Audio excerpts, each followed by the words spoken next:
Hello मेरे विजय पथ के वॉरियर, कैसे हो आप लोग? आई होप आप लोग अच्छे हो गए और अपने प्रिपरेशन में लगे होंगे, जोरदार लगे हो ना। तो विजय पथ में आपका वेलकम है और ग्रेट डायरेक्शन में आपका वेलकम है। इमेजिंग विजय पथ, क्योंकि हमें पाना है विजय किसमें? हर सब्जेक्ट में। तो आज मैं आपको विजय किस में दिलाने वाला हूँ? फिजिक्स में दिलाने वाला हूँ। जैसे आपको मैथ में मिल ही रहा होगा और केमिस्ट्री में मिल रहा होगा, तो अब जियोलॉजी में भी मिल रहा होगा। तो अब आते हैं फिजिक्स की बारी है विजय पाने की। तो जैसे मैंने पहले ही बताया था कि विजय पाने के लिए हमें विजय पथ पर चलना बहुत जरूरी है, और खासकर ऐसी सब्जेक्ट और ऐसा फिजिक्स का जो रोना है, यहाँ तक कि मैं 12th से लेकर IIT JEE वाले बच्चों को भी कह रहा हूँ, सबको दिक्कत क्या करती है? फिजिक्स करती है। करती नहीं करती है? एक बात आपने सुना ही होगा, आग का दरिया है, पार करके जाना ही है। इसलिए फिजिक्स एक आग का दरिया है और इसे पार करना ही है। इसे बिना पार किए हुए आप ना तो नीट निकाल सकते हो, ना JEE निकाल सकते हो, ना 12th में अच्छा स्कोर कर सकते हो अपने, अगर आप मैथ बैकग्राउंड में जाने वाले हो तो चाहे बायो के बच्चे हो या मैथ के बच्चे हो या नीट के बच्चे हो, JEE के एनीबॉडी कहीं के बच्चे हो, ठीक है। मेरी बात को ध्यान से सुनिएगा, क्योंकि फिजिक्स में सबसे फंडामेंटल जो है ना, वो हमें क्लियर होना चाहिए। और मैं बिल्कुल वही बेसिक पॉइंट को आपको लेके आया हूँ। ये खासकर उस स्टूडेंट के लिए सेशन है जिसके फिजिक्स एकदम जीरो है, जिसे कुछ भी नहीं आता है, कुछ भी नहीं आता है, फिर भी वो JEE और नीट क्रैक करना चाहता है और IIT जाना चाहता है, जो भी जिधर भी जाना चाहता है, उसको ले जाने के लिए, उसको वहां पहुंचाने के लिए मैं आपके साथ खड़ा हूं। बस आप लोग कंधे से कंधे मिलाकर चले। और मैं बोल रहा हूं विजय पथ पर चलकर ही विजय मिलने वाली है, क्योंकि जब विजय तो आप इधर भी मार रहे हो, उधर भी देख रहे हो, उधर मतलब हर जगह आप लोग लगे हुए, और एक डायरेक्शन में, ग्रेट डायरेक्शन में अगर आप फोर्स लगाते हो, बिल्कुल फिक्स डायरेक्शन आपका रहता है, आपकी फोर्स लगाने का, आपका मेहनत करने का, जो आप अभी कर रहे हो, 12th के लिए कर रहे हो, JEE के लिए कर रहे हो, नीट के लिए कर रहे हो, एनीबॉडी जिसके लिए आप लगे हो, अगर आपका डायरेक्शन बिल्कुल फिक्स है, आप सही डायरेक्शन में फोर्स लगा रहे हो, देन आपका सक्सेस आपसे दूर नहीं है। बात समझ में आ रही है मैंने क्या बोला? इसलिए हमें हर हालत में क्या करना है? उस टारगेट को अचीव करना है, और अचीव करने के लिए आपका एक डायरेक्शन है, फिक्स होना चाहिए। आपका एक जो टारगेट है वो फिक्स होना चाहिए, आपको भटकना नहीं है। इसलिए आपको भटकने से बचाता है ग्रेट डायरेक्शन, ठीक ना।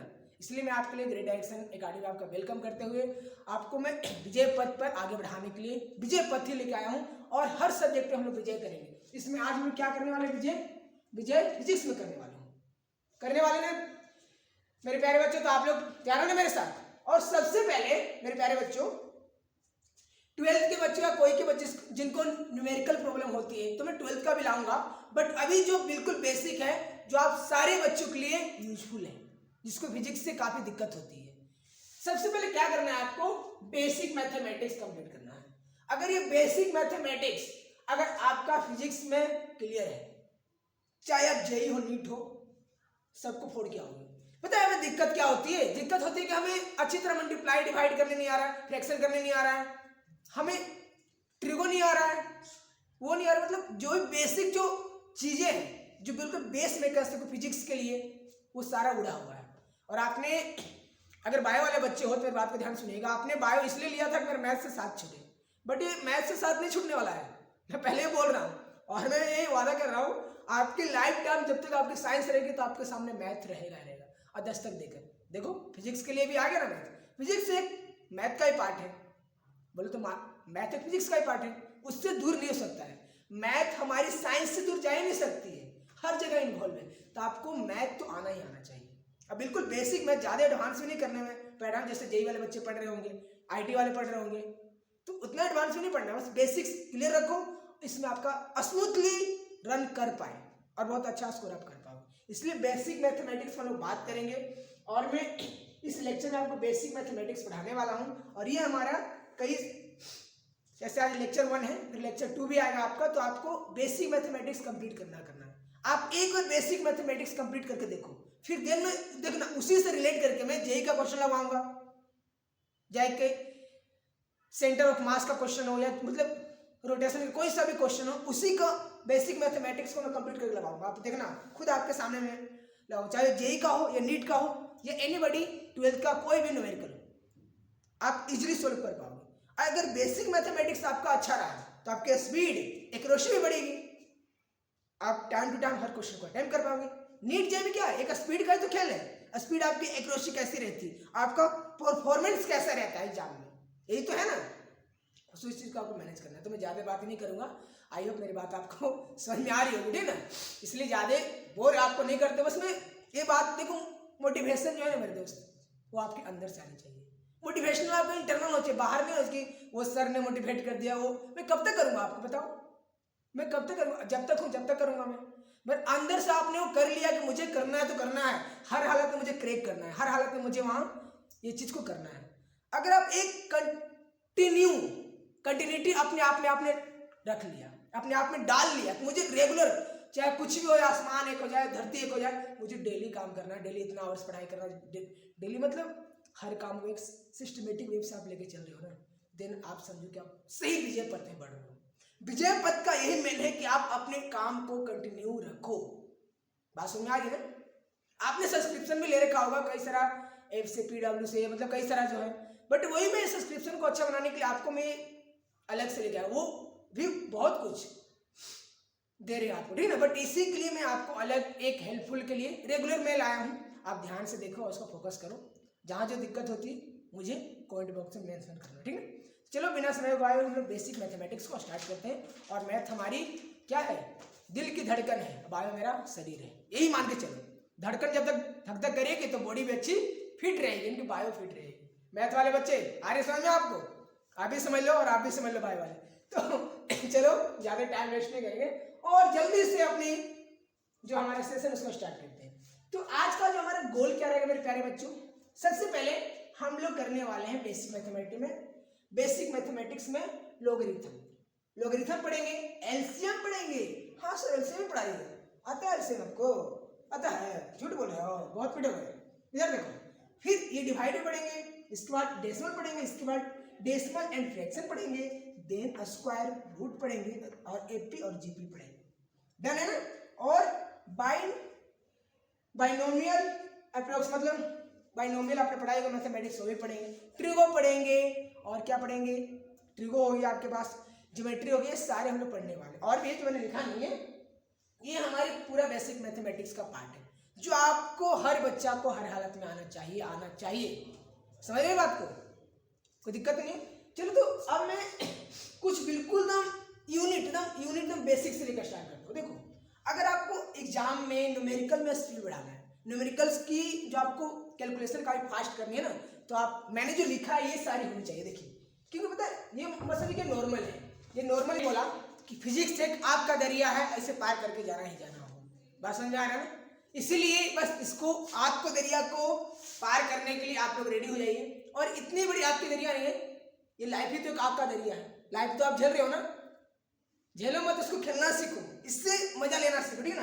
जब लाइफ को आप अच्छी तरह जीना सीख गए ना, तो ये आपकी लाइफ और भी स्मूथली चलने वाली। चलो तो जैसे मैंने बताया कि ये मैंने जो लिख रखा है, पावर ऑफ 2 का पावर स्क्वायर एंड क्यू, ये क्यों जरूरी है सर, ये क्यों बताइए, तो हमें आता ही आता है, कहने के लिए आता है, बट ये आना सिर्फ ऐसा नहीं कैलकुलेट करके लाना।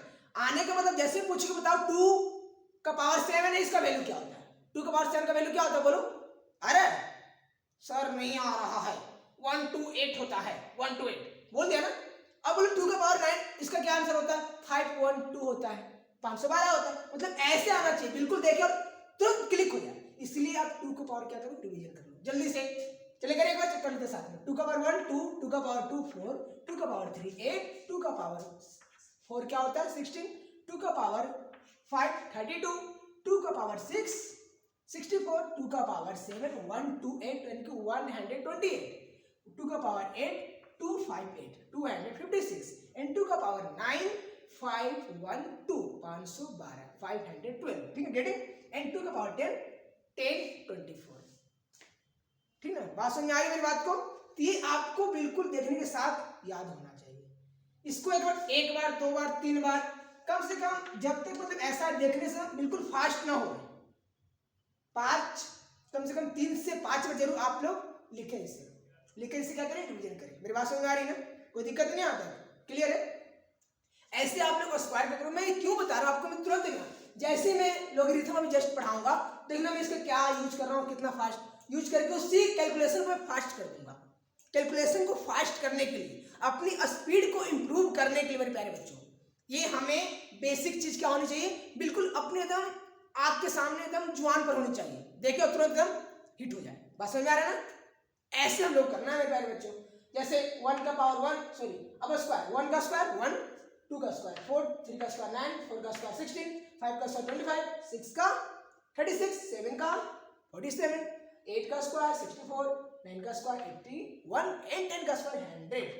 देन अब क्यूब देखो, इसे क्यूब को देख लो। ऐसे ही क्यूब का 1 क्या होता है, 1 होता है। क्यूब का 2 का क्यूब क्या होता है, 8 होता है। 3 का क्यूब क्या होता है मेरे प्यारे बच्चों, 27 होता है। एंड 4 का क्यूब क्या होता है, 64 होता है ना। आ रहा है मेरी बात समझ में ना? सुन रहे हो ना, ध्यान से सुनो। और 5 का क्यूब 125। अब भले कैलकुलेट करके आप निकाल लोगे तो उतना टाइम किसके पास है यार कि कैलकुलेट करके हम निकालें। याद होगा ना तो आपकी कैलकुलेशन फास्ट होगी 100% फास्ट होगी। बात समझ रहे हो ना? अब 6 का क्यूब क्या होता है, 216 होता है, 216। 7 का क्यूब 343 और 8 का क्यूब 512 एंड 9 का क्यूब 729 एंड 10 का क्यूब क्या होता है 1000 की। अब मेरी बातें आपको समझ में आई होगी। क्यूब क्या है ना, मैंने इसको बोला कि 2 का पावर, जब तक आपको याद ना हो 2 से 3 बार आपको लिखो, इसको रिवीजन है, ये आपका होमवर्क भी, आपको ये करना ही करना है। ये भी और ये भी होमवर्क, इसको भी लिखो 2 से 3 बार, जब तक आपको एकदम बिल्कुल एकदम रट नहीं जाए चीजें। देखो हर चीज को समझना जरूरी है, मगर रटना याद रखना इसलिए जरूरी है ना क्योंकि आपकी कैलकुलेशन को फास्ट करेगी, आपकी स्पीड को बढ़ाएगी। हम जानते हैं कुछ चीज़ आप जानते हो, आप समझ कर ऐसे कर सकते हो। आप मैथ के बच्चे हो तो आप और भी अच्छा कर सकते हो। बायो के बच्चे हो भी, जिसका बायो में फिजिक्स तगड़ा हो, मैथ भी तगड़ा हो, वो कर सकता है। बट ये फास्ट रखना जरूरी है क्योंकि याद है, कई सारी चीजें हम याद करके क्या कर सकते हैं, अपनी चीज को फास्ट करते हैं। बात समझ में आ रहा है? इसलिए चीजों को याद भी रखना बहुत जरूरी है, इसलिए आप इसका करें, इसको रट्टा मारो। रेडी है? अब आगे चले, तो आगे चलते हम अब सीखेंगे लॉगरिथम। लॉगरिथम कैसे होता है तो मेरे प्यारे बच्चों अब हम लोग क्या सीखेंगे, लोग सीखेंगे। लॉगरिथम से क्या कि लोग जिसको बोलते हैं, ठीक है ना, शॉर्ट फॉर्म क्या इसका होता है, लोग। तो जब भी लॉगरिथम सीखते हैं, लोग सीखते हैं, तो इसमें होता क्या है, एक्चुअली आपने भी पढ़ाई होगा, लॉगरिथम पढ़ा होगा, लॉग पढ़ाई होगा, तो ज़्यादा मैथ वाले बच्चे पढ़े होंगे तो उनको अच्छी खासी पता होगी कि जो हमारा वेरिएबल नंबर रहता है ना, उसके जो पावर रहते हैं, जो पावर जिस फॉर्म में दिए रहते हैं उसी को फॉर्मेट करके लिखना रहता है। बात समझ आ रहा है? यानी कि b का पावर क्या होगा, यानी कि जो b का पावर a है तो a का वैल्यू क्या होगा वही लिखना है। बात समझ आ रहा है? मैं क्या बोल रहा हूँ कि b का जो पावर है ना, b का जो पावर है, इसमें जो भी पावर है a b c d extra कुछ ही मान लो, और इसके पावर का जो वैल्यू है वही लिखना रहता है। मानो वैल्यू स्क्वायर में रहे दिया हुआ या क्यूब में दिया हुआ रहे, किसी फॉर्मेट में दिया हुआ रहेगा, उसी का वैल्यू लिखना रहता है, उसी का आंसर लिखना रहता है। बस समझ में आ रहा है? उसी को क्या बोलते हैं, लॉगरिथम। जैसे मैं भी करके दिखाता हूँ, बताता हूँ। देखो सपोज मान लो रेंडम एक नंबर है, लॉग 2 का पावर क्या 4 है। तो मैंने क्या बोला, अभी तो आपने पढ़ा, आपने पढ़ा ना, जस्ट मैंने बताया कि बताओ अब 2 जो है किसका स्क्वायर है, मतलब 4 किसी का स्क्वायर है। बिल्कुल सर 2 का स्क्वायर है। बता रही सर मेरा 4 किसका स्क्वायर है सर, बताओ 2 का स्क्वायर है। ये दिख रहा है ना, तो देख लो उधर टेबल में दिखाई दे रहा है सामने ऐसा। अब ये जो 64 है, ये 64 किसी का स्क्वायर है, हाँ सर 8 का है ना। अरे बस अब बताओ 256 क्या है, 256 किसका क्यूब है या स्क्वायर है। सर 256 जो है ना वो किसका है बताओ, जितना भी 2 का पावर था मैंने पढ़ा चुका है। और 2 किसका पावर 8 था बताओ, तो 3 का था सर, है ना, 3 का था ना, बताओ था कि नहीं था। जैसे मतलब जो भी है लोग ऐसे आप लिखना। अब बताओ 210 का है सर, हमारी बात सुनिए, ऐसे रहता है। ये जो पावर है, अब जो आपने पढ़ा है किसका हुआ है वही फॉर्मूला आपको लिखते जाना है। बात समझ में आ रही है ना मेरी? अब देखो किसी का स्क्वायर दिया, अब बताओ 125 किसी का स्क्वायर है, अभी तो पढ़ा सर 5 का स्क्वायर है, क्या आ जाएगा 5 आंसर। मतलब जो पावर है इसी का वैल्यू किस फॉर्मेट में है मेरे प्यारे बच्चों, वही लॉगरिथम रहता है, वही लॉग रहता है। आगे आप देखते जाओ, ये सारी बेसिक चीज है। लॉग है ना, लॉगरिथम, जिसको लॉग शॉर्ट नेम से क्या करते हैं, डिनोट करते हैं। तो ये जो मैंने लिखा है कि log b का पावर a लिखा है, इसमें क्या मैंने लिखा है कि b की कौन सी पावर a होगा, हम यही तो निकालेंगे, यही तो फाइंड आउट करेंगे ना log में, कि जो b का पावर a है इसका किस फॉर्मेट में जो वैल्यू दिया गया है एक्स वाई जेड एक्सेट्रा कुछ भी दिया गया, उसी की पावर को हम क्या फाइंड करते हैं, वही हमारा लॉग होता है। लॉग जैसे मैंने आपको अभी रिवीजन, जैसे आपको मैंने अभी बताया, जैसे आप एक देख सकते हैं, जैसे लॉग ये है। अब इसकी जो बी की वैल्यू क्या है 8 है, तो 8 जिसके रिगार्डिंग रहे उसका वैल्यू उस लॉग है, इसका बी का वैल्यू क्या है 8 है। अब इसको मानते हैं, ठीक है। तो बी की कौन सी पावर ए होगी, बी की कौन सी पावर ए होगी, तो ये पावर कितना है 64 है। 64 किसका है, ए किसके 8 के रिगार्डिंग, 8 के रिगार्डिंग आपको देखना है। तो 8 का क्या होता है स्क्वायर 2 होता है। तो हमारे पास अगर मैं अगला देखूं कि लॉग जो हमारा 6 क्या है, किसके रिगार्डिंग, ये बी है, मान लो इसको बी और इसका ए है, तो बी का पावर कौन सा ए होगा। अब किसके रिगार्डिंग, 4 के रिगार्डिंग, तो 4 के रिगार्डिंग अगर मैं ए की बात करूं, जैसे देखो ऐसे ए की बात करूं तो क्या है 64, तो 64 का क्यूब देख लो क्या होगा 6 4 6 4 6 ऐसे 3 टाइम्स 6 16, मैंने अभी बता रखा ना कितना होता है बोलो, होता है 64, यानी कि 4 का क्यूब क्या होता है 64, इसलिए आ गया 3 आ गया। और 8 का स्क्वायर क्या होता है मेरे दोस्त बोलो 2 होता है, गेटिंग है ना। 8 का स्क्वायर 64 और 64 2 के स्क्वायर है, यानी कि 8 का वो स्क्वायर है, इसलिए आ गया। मेरी बात समझ में आ रहा है, कोई दिक्कत तो नहीं है ना। अब आगे देखो, नेक्स्ट एक टर्म आपके पास ऐसा है, ये जो आप देख पा रहे हो ऐसे ऐसे फॉर्मेट में भी रहते हैं हमारे लोग, आपने पढ़ाई होगा मैथ में ना। देखो तो क्या रहता है कि अगर 2 की जो पावर है अगर 0 रहती है तो उसका वैल्यू 1 होता है, वो तो हम लोग पढ़े हैं नॉर्मली, जानते हो आप लोग। अगर 2 की जो पावर 0 है उसका वैल्यू क्या होता है 1 होता है। अगर 2 की पावर का वैल्यू क्या रहे 1 रहे तो इसका वैल्यू ए होता है। कहने का मतलब ये है कि अगर दोनों जो हमारे पास पावर सेम है तो उसका वैल्यू क्या हो जाएगा बोलो मेरे प्यारे बच्चों 0, ठीक है। अगर दोनों पावर डिफरेंट है तो उसका वैल्यू क्या हो जाएगा 1। अभी क्या बताया, यही बताया ना कि जिसका पावर क्या हो सेम हो, मतलब दोनों पावर सेम हो, जो बी है और ए दोनों सेम हो, बी मतलब और ए उसका पावर है, अगर दोनों सेम हो तो उसका वैल्यू क्या होता है 1 हो जाएगा, और दोनों डिफरेंट है तो उसका वैल्यू क्या होगा 0। इसलिए अगर ए रहेगा, ठीक है। देखो तो ये मैं आपको बता रहा हूं, जैसे लोग बी का पावर क्या है 1 है, तो बी का पावर 1 यानी कि इसका वैल्यू 0 हो जाएगा, क्योंकि डिफरेंट है, पावर सेम रहेगा तो 1 होगा। ए का पावर ए है इसलिए इसका वैल्यू 1 हो गया, लोग ए आ गया। अब लोग 2 का पावर 1 है, ये भी डिफरेंट है ना, पावर मतलब ए और बी दोनों डिफरेंट है उसके पावर, तो इसका वैल्यू क्या हो जाएगा 0।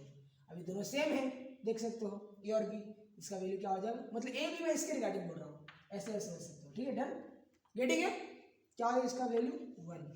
अब ये डिफरेंट है 0, ये सेम है 1, ये डिफरेंट है ना, ये भी आ जाएगा 0। अब देखो ये सेम है, इसका वैल्यू 1, ऐसे। तो ये भी आपका फॉर्मेट है लोग का, आप ऐसे भी याद कर सकते हो, इसको ऐसे भी सॉल्व कर सकते हो। डन है, ये सारी बेसिक चीजें जो आपको कंप्लीट करनी ही करनी होगी।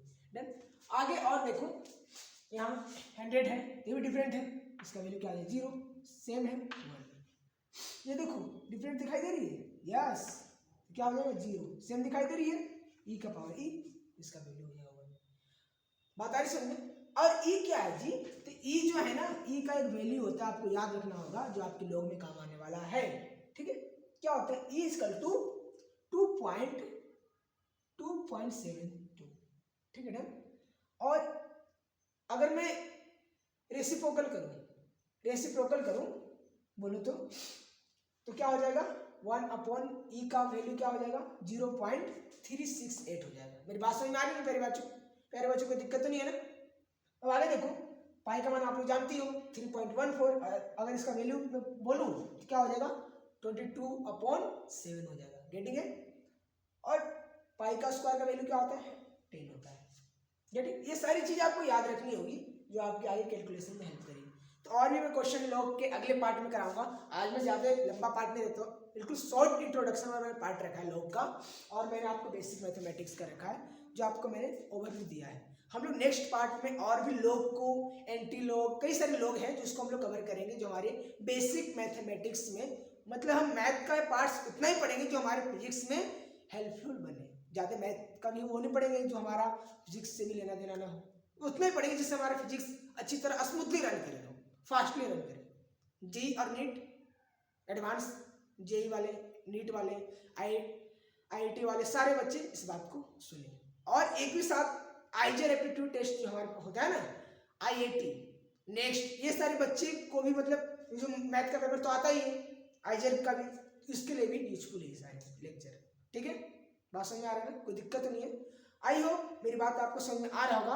और थोड़ी सी दिक्कत जहां आ रही है आप कमेंट बॉक्स में मेंशन करो, मैं अगले टाइम से उस दिक्कत को और इम्प्रूव करूंगा। बात समझ में आ रहा है ना। बस आप लोग अपनी जर्नी को रोको मत मेरे प्यारे दोस्तों, ठीक ना, क्योंकि विजय पथ में बढ़ना है तो बढ़ना ही है, हर सब्जेक्ट में विजय हासिल करने के लिए। ठीक है, रेडी है। और 12th वाले इस लेक्चर को अगर आपके बेसिक कमजोर है तो वही देखें, बाकी अपने आगे की ओर तैयारी पर क्या करें, फोकस करें। डन है, चलो मिलते हैं अगले लेक्चर में, टाटा बाय बाय।